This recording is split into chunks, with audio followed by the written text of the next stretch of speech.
Maryland Pro Day. What should we be looking at? You are Locked On Terps, your daily podcast on the Maryland Terps. Part of the Locked On Podcast Network, your team every day. What's up, everyone? I'm Tre Moore, video content creator for 247 Sports and InsideMarylandSports.com, and host of Locked On Terps, part of the Locked On Podcast Network, your team every day. So thank you for making us part of your day. And this episode is brought to you by Nissan. Are you the kind of driver that likes to push things a little further and even wonder what adventure could be around the next corner? Take the Nissan Rogue, the Nissan Pathfinder, or the Nissan Armada and go find your next big adventure. Check them all out today at nissanusa.com. Maryland Pro Day is here, and I'm excited to see how guys do. And I think there's different storylines that we should follow for this NFL Pro Day for Maryland football. I know you think of Maryland Pro Day probably is not one of the bigger ones, but to us Maryland fans, it matters, and it's going to put a lot of these guys on the map. Believe it or not, the Pro Days for some of these schools like Maryland honestly can be more important than some of the Pro Days of the bigger schools that everybody kind of knows about, the players and all that. These Maryland players, some of these guys, this is how you separate yourself, is finding a gem in some of these Maryland guys that may not go in the first round, but are going to be guys that are drafted later on, and seeing how they look in person, how they move, how they run, how they accelerate, how they decelerate, whatever you're looking at a pro day, how strong they are, you get a big sense of that type of player, and you get a sense of the type of guys that you want to build your team. There's a quote in the NFL that's like, your team isn't like, you don't win Super Bowls with your first round picks. You don't win games with your first round picks. You win games with your fourth, fifth, sixth, third round picks. Those are the type of guys that build up your team, build up through the draft. And that's why I think these pro days are really important for Maryland football. And I saw a nice little stat this morning that all 32 teams have some type of attendance at Maryland's Pro Day. So there's representation from all 32 NFL teams. So that tells you that this Maryland Pro Day, I don't know how else there's another way to record that and show how important this Pro Day is to the NFL. This isn't just like lollygag, like there's might be one guy that we're kind of interested in, but we're not going to go watch it. There's representation from all 32 teams, and not every school always has that. I mean, sure, a lot of the Big Ten schools will have representation from everyone in the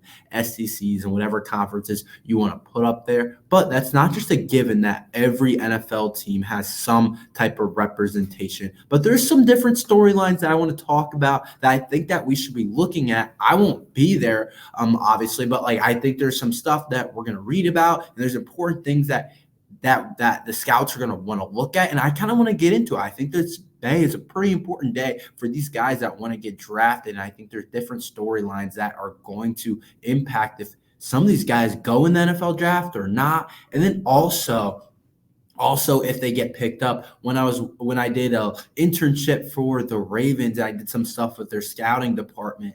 These teams look at every play. They do not miss a school. They do not miss a player. Like, they look at everybody. So not just a chance for you to get drafted, but also a chance to be at someone's camp. That's the reason why they watch film of just about every single school, whether it's Maryland, whether it's a smaller school, like a way smaller school, D1, D3. Like, they watch a ton of teams because they want guys that not everyone. I remember one of the Raven scouts told me not everyone is going to be a draft pick. Some people are bodies to have in camp early on and rookie mini camp, and you'll be surprised by sometimes a guy will surprise you, and that's why some of these pro days are super important. But let's see, what kind of storylines am I looking at? What kind of things are going to lead to this being a successful day for the Maryland football program and for these players? Because at the end of the day, it's all about them when it comes down to it. This is an opportunity for them to really put on in front of a lot of people. And we're going to see how well they play and how well they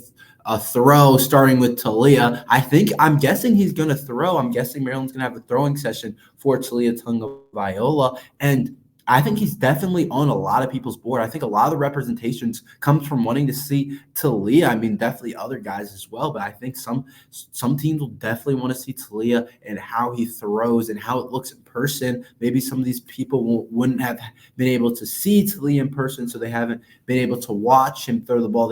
They haven't gotten to see his accuracy. And I think a big part of this pro day in terms of Talia, and if he throws the ball, which I'm guessing he will, is they kind of zip. I think they want to see the zip in his kind of arm strength that he has. I think that's one of the bigger question marks of Talia. How hard does he kind of throw it? Does he have enough arm power to throw in the NFL? And you can see a lot of that when you watch it in person. It's a little bit different than watching it on TV. I mean, yeah, in TV you can get a pretty good idea. Like when we watch Josh Allen and Patrick Mahomes throw the ball, we know that they can have plenty of zip on it and a really strong arm. But when you watch a guy like Talia, it's not always easy to see how strong of an arm he has and how much zip he can put on the ball. And I think the throwing session, I think that's important because I think that's one of the biggest question marks of him. He's a little bit smaller on the smaller side. That's also a thing. But he does a lot of things well. He gets it to the playmakers. He throws with accuracy, and he does a pretty good job with most of the things of playing quarterback. But how can he do the intangible things that he can't really control? How hard can he throw the ball? What's his arm strength looking like? Can he get throws in NFL windows? I think that's an important thing to take away from the throwing session. Obviously, you're not just going to get a complete picture of it there, but you're going to be able to see in live action how hard he can throw the ball, because I think a lot of teams are thinking about drafting him. Honestly, everyone wants a good backup quarterback. Obviously, you want a starting guy, but a good backup quarterback can come in use a lot and can become really helpful if you need one, because when you don't have one and your guy gets injured, things can go downhill and your season can be over from then. But if you have a guy that can step in for a game or two, then you're in a good spot. But I think Talia is definitely going to be one of the probably number one thing that, I mean, when the fans are looking at, but I think a big part of what the scouts are looking at as well. I think another thing is all these offensive linemen that we have that are looking to get possibly drafted. I think that's one of the biggest storylines. Teams love later round linemen that have potential and have tools that might not be finished products, but they have a lot of different traits that they can develop. If you can find a starting lineman in the later rounds, you're gold. You're in a gold spot. There's certain positions that, like, you're going to find some starters in the later round. In offensive line, that's never guaranteed. But like a running back or receivers, there's plenty of those type of guys that go in the later rounds that end up being really good players. Whether I think about in the running back spot, Isaiah Pacheco, starting back for the Chiefs, he won the later rounds. Like those type of guys, the skill positions, you can find guys in the later round that are going to be really good players. But offensive linemen, it's really difficult. So even if they're not going to be all pros, can you get guys that are depth, really good depth pieces on your line? And I think a lot of these Maryland linemen are going to be showcasing how well can they move, how much strength do they have, do they understand different things on movement side? How are these players overall? How well do they look at Maryland Pro Day? I think a lot of the scouts are going to be looking at that. You got Gottlieb Yeasday. Can he follow up his impressive combine performance? Can he do it twice? I don't know if he would test again. It might make sense for him not to, but how well can he follow up his really solid combine? How about Corey Bullock? He hasn't tested yet. How well can he test? Delmar Glaze, can he solidify himself as a pick? Does he improve from the combine? And there's also other guys like Purcell and Moran. Like there's plenty of players at the Maryland Pro Day on the offensive line. Almost all the starters from last year have a chance to either get drafted or be in someone's camp. And at the end of the day, that's all you can ask, is to get drafted or to be in someone's camp. Not everyone can be a first-round type of guy. And so they have a chance to separate yourself, because an impressive combine or pro day can do a lot for you on the offensive line. They're like, oh, whoa, he ran that time? He moves like that on the offensive line? Oh, he's got that type of strength? They like those type of guys. They like guys with a lot of upside on the offensive line. And before you know it, it's like, oh, you were supposed to go undrafted. Oh, now you're going in the 5th round, which might not sound crazy to a lot of people, but a lot of these guys will take that every single day.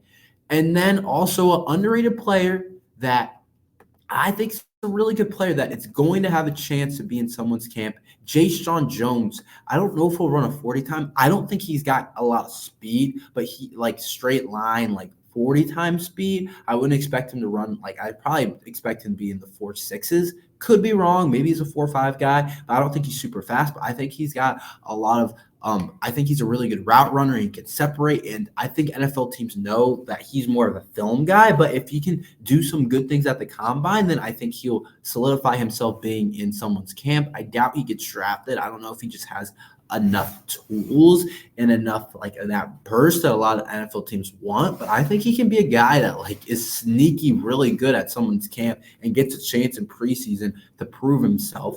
But overall, we'll still have to see on that. And then maybe the guy that most teams will have their eyes on will be Bo Braid. I want to see him up close. I wish I could be there because I think he has a chance to be the highest drafted guy on this team, and he probably will be the highest drafted guy. He has a chance to go in as early as maybe the second round. It looks more like it'll be the third or fourth round, but teams are going to want to see how he looks. He didn't actually test at the combine, so I'm guessing he tests today, or maybe he doesn't want to test at all. I don't know, but he didn't test at the combine, so I wouldn't be surprised if he tests. That could make a lot of sense. And then also Tarheeb still, I think teams are going to want to see him as well in person. But I will be looking at it, and I will update you guys on what happens on Monday and see kind of how people view how that Maryland's Pro Day went. I'm excited to see what happens, but I will make sure to update you guys. But I think it's a really important day, and not a lot of people are going to talk about it, but I think it's an underrated kind of day for Maryland football. What pieces do Maryland basketball still need to add after possibly having the best transfer class in the whole country? I will tell you about that after this ad from Bettor Together. Tired of the same old daily fantasy grind where you're making a roster, cross your fingers, and hope for the best, or losing on the last leg of your pick'em entry? Introducing Bettor Together, the first cooperative daily fantasy platform where teamwork trumps talent and you can play with your friends, not against them. Pick more or less than on real-time player stats, strategize with your partner to boost your odds, and climb the leaderboard together. Bettor Together is the first cooperative daily fantasy application. Bettor Together offers a familiar experience for existing daily fantasy players with a social twist. You can play with a friend, teammate, and provide sense of enhanced and social experience of watching sports. And it makes you realize that daily fantasy sports is fun alone, but like a lot of other things, it's better when you're doing it together with friends. Download Bettor Together now from the App Store and sign up using promo code LOCKEDON for a chance to win your share of over $1,000 in cash prizes. Remember the code LOCKEDON because winning alone is fun, but it's better together. This episode is brought to you by the spring cleaning champions, Manscaped. This season, make sure to groom your carpets and drapes with this leaders in below-the-waist grooming. Clear out the winter bush with Manscaped. Lawnmowers 5.0 and watch your confidence bloom like the springtime flowers. Embrace the season and join 10 million men worldwide who trust Manscaped with our special offers. Go to manscaped.com and use code LOCKEDON for $20 off plus free shipping. After using Manscaped, I can finally say I've caught the spring fever. Introducing the season's champ, the Lawnmower 5.0 Ultra. Their 5th generation trimmer features 2 interchangeable next-gen skin safe blade heads, a standard one for taking a little off the top, and a new foil blade to go smooth wherever your heart desires. So get 20% off and free shipping with the code locked on at manscaped.com. That's $20 off and free shipping with the code locked on at manscaped.com. Nothing like a little spring cleaning in your pants.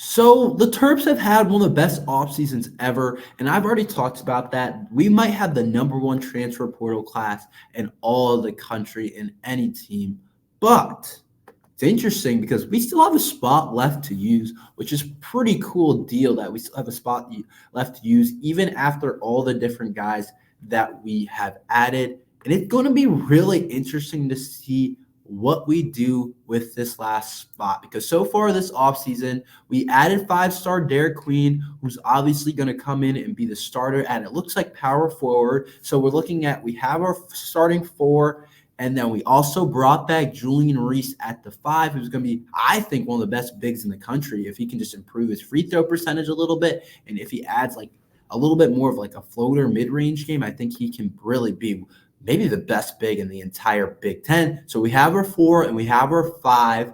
And then you also would think that Deshaun Harris-Smith is the starter again. I think Deshaun Harris-Smith is kind of going to be right now the 2-ish guard. And then you look at, we added 2 of the best guards in the transfer portal, and Jacoby Gillespie, who was the best point guard in the portal to a lot of people and is going to be one of the best in the country. He's going to be at the 1 guard. And then we also added Rodney Rice, who's going to be a really high-level player, at the 2 or the 3. You kind of intermix him and Deshaun Harris-Smith. So that's kind of how your starting 5 looks. It's heavy on guard play overall, but I do think right now how it's currently constructed, that's going to be the starting 5 for Maryland basketball.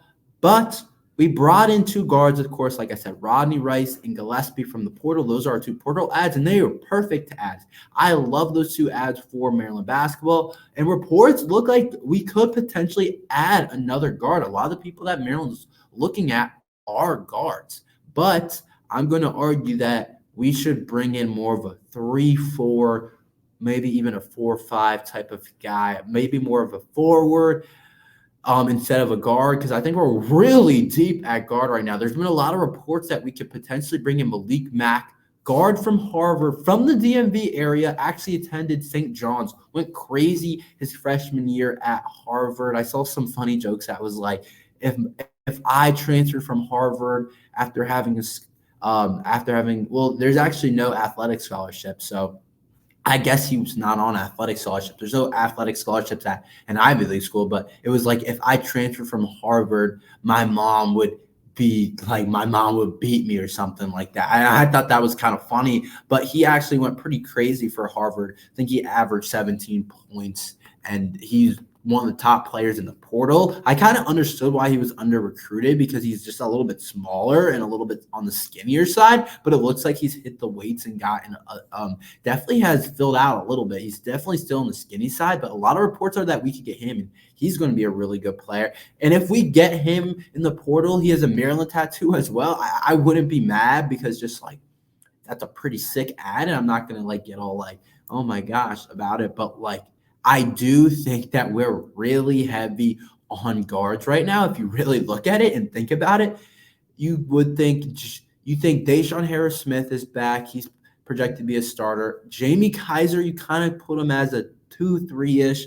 You can kind of, I guess you can think of him more as a forward, but then you have Jacoby, then you have Rodney Rice, then you have Malachi Palmer, the freshman, coming in, a guy that we haven't talked about a lot. He's coming in as well. And then you think you have Chance Stevens, who's coming back from that injury that he had last year that took him out the entire year. He was supposed to be an impact player for us last year. He could come back and be a pretty good player at the guard spot. And then you can't forget about Jahari Long at the guard spot. So we're pretty stacked, and that's a really good group at the guard spot. There's multiple guys I would have trust in. If you think about it, Deshaun, I have trust in, Jacoby, Rodney Rice, even Malachi Palmer I thought had a really good game, and Jahari Long, of course. I love Jahari Long. I think he should have got more minutes last year. I think we're pretty good at guard. I would love to see us add a 3 or 4-ish. I don't know exactly the type of players that you would put in that conversation and who Kevin Willard's looking at in the portal, but I think about adding another guard, and it's like, it's not the worst thing ever, because I think Duke, who actually plays tonight, plays a very similar kind of a smaller kind of 3-guard lineup in terms of their 3 starting. They start 3 guards, really. The Jared McCain, Jeremy Rose, and Tyrese Proctor. All 3 of those guys are guards for sure. And Jeremy Roach and Jared McCain are about only Jeremy Roach is only about 6 feet, and Jared McCain's not very tall himself. And then Tyrese Proctor, he's like 6'4" maybe. So they start really 3 guards that all could be point guards somewhere else. And I think we were kind of taking on that kind of style with guard and forward ball, which I don't hate, which can be good.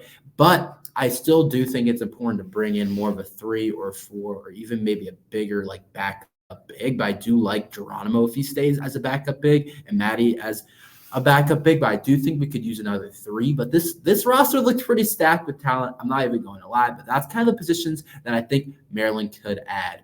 We're going to do a Friday start bench cut. I've been meaning to do one of these, but there's been news. But since there's not a lot of stuff to talk about right now, I want to do a start bench cut for Maryland Athletics. I will tell you about that after this ad from Nissan.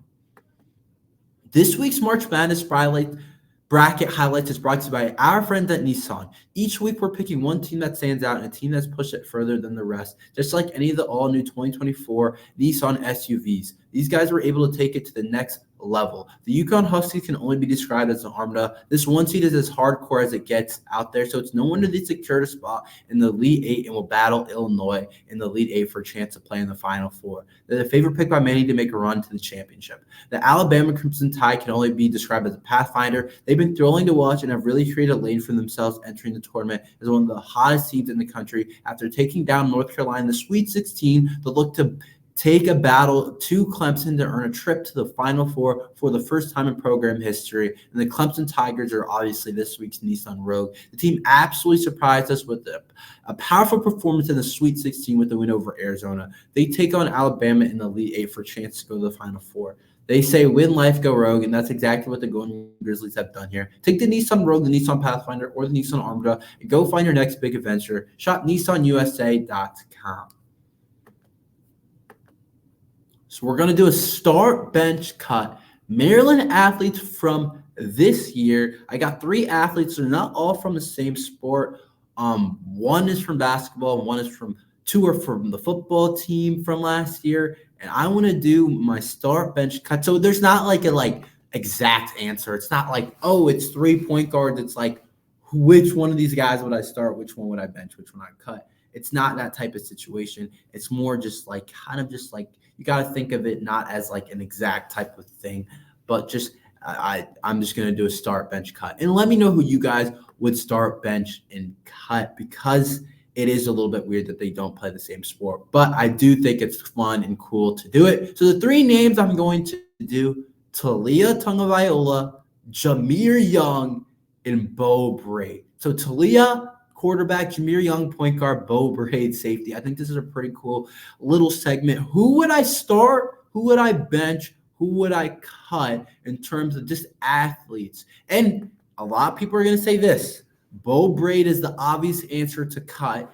And I'm not saying I'm not cutting him, but he probably has the highest professional upside out of all these guys. So depending on what you're looking at, I never kind of specified, but depending on how you're looking at these 3 guys, you could start Bo Braid is all I'm going to say. So don't say, oh, obviously you would cut Bo Braid, but I am cutting Bo Braid. So I kind of contradicting myself, but I am cutting Bo Braid. He is awesome to watch, and he has the highest pro upside out of all these guys.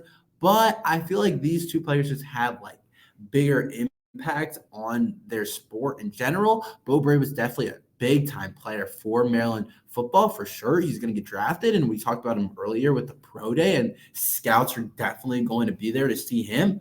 But I think when I put him in the category of like legacy and all that, I don't think he comes to what Jameer Young and Talia Tungavailoa are. I don't think he's quite that type of guy. So I feel like I have to cut Bo Braid. Make sure you guys also let me know who you guys would start bench and cut in the comments. But the next one was really hard. Maybe you guys don't think it's as hard as I'm going to think. Maybe some of you guys will disagree with my choice. But I am going to bench Jameer Young. It's really hard to choose between him and Talia Tungavailoa. Hear me out. I think Jameer Young actually had, in terms of, if you just compare their 2 seasons and say who was probably the better player in their sport, I would probably say Jameer Young was the better player in basketball in his sport. He was first team all Big Ten. Talia was second team all Big Ten. And I think in terms of the country landscape, I do think Jameer Young was better than Talia Tungavailoa in terms of just individually at a sport. But I think when you just think of basketball in general, Jameer Young did carry us a lot of the season, but you can't put a point guard ahead of a quarterback. I just can't do it. Even though Jameer Young absolutely carried us sometimes at 30-point games, had some crazy moments, I think I have to bench Jameer Young, even though all the different things he did. Obviously, both great legacy players. He had one of the better seasons we've seen a Maryland basketball player have, but I do have to bench Jameer Young. And then I got to start Talia Tungavailoa because I think he's awesome, an awesome player. I do think there's some type of pro in his future, but the legacy that he leaves behind Maryland is just a little bit greater than Jameer Young does, or it's probably a good amount greater. He's the all-time Big Ten passing leader. Like, I forgot about that, honestly. He's the all-time Maryland passing leader. He has every passing record you can think of at Maryland football, so I don't see how I can choose Jameer Young. And Maryland basketball was good before Jameer Young, even though we've struggled kind of a little bit at times over the last couple of years. But Maryland football was really in the dumps. And obviously there was a point where Maryland football was good, but it hasn't been in a while. So I have to choose starting Talia Tungavailoa. Let me know who you guys think. But that's all we have for today. Thank you for listening to Locked on Terps. Make sure you like and subscribe. We're here every day talking Maryland football and basketball. So thank you for listening to Locked on Terps.